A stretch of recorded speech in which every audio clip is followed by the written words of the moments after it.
The giant red marking on Kevin Lee's chest last weekend was simply too conspicuous to be brushed over by the commentary team as the UFC lightweight made his way to the octagon ahead of the UFC 216 main event last weekend.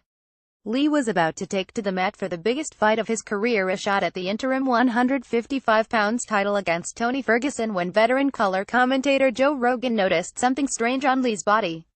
Rogan questioned whether or not the Motown phenom was carrying a staph infection into the cage, which, if so, would have meant that he was far from 100%.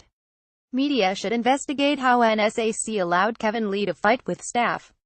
Questionnaire asks about illnesses, diseases and conditions picked out. Twitter.com's Cup8Jaw7FZ, Eric McGraken at Eric McGraken. October 8, 2017. UFC lightweight champion Daniel Cormier, who was sat alongside Rogan, chimed in on the matter prior to the fight, in which Lee was defeated courtesy of a third-round triangle choke by Ferguson. But the promotion had attempted to shut DC up before he opened his mouth, because no fighter should be medically cleared to compete with a staph infection. "So we're on air and Rogan goes, 'Is that staph?' Cormier said during a recent episode of the Talker podcast. And somebody in my ear, I don't know who it is, goes, 'Don't say nothing.'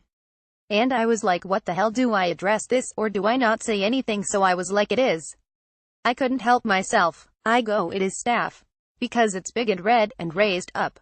Staph is a serious issue for fighters and can prove very debilitating." After the fight, Lee confirmed that he had been suffering from the skin condition, which is typically picked up in grappling sessions. "I tried my best to hide it," Lee said.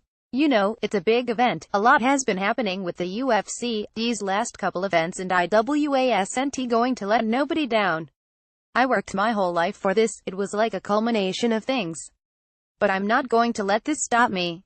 The fact that Lee had been allowed to compete when he was clearly not well raised certain questions about the pre-fight medical checks, but Nevada State Athletic Commission Executive Director Bob Bennett insisted that Lee was deemed to be in fighting shape last weekend. "My lead ringside physician found Lee medically fit to fight," Bennett told MMA Fighting. "He was examined by our lead ringside physician, along with another ringside physician. Both felt he was medically fit to fight." Check out episode 3 of Total Techers, our football skills show.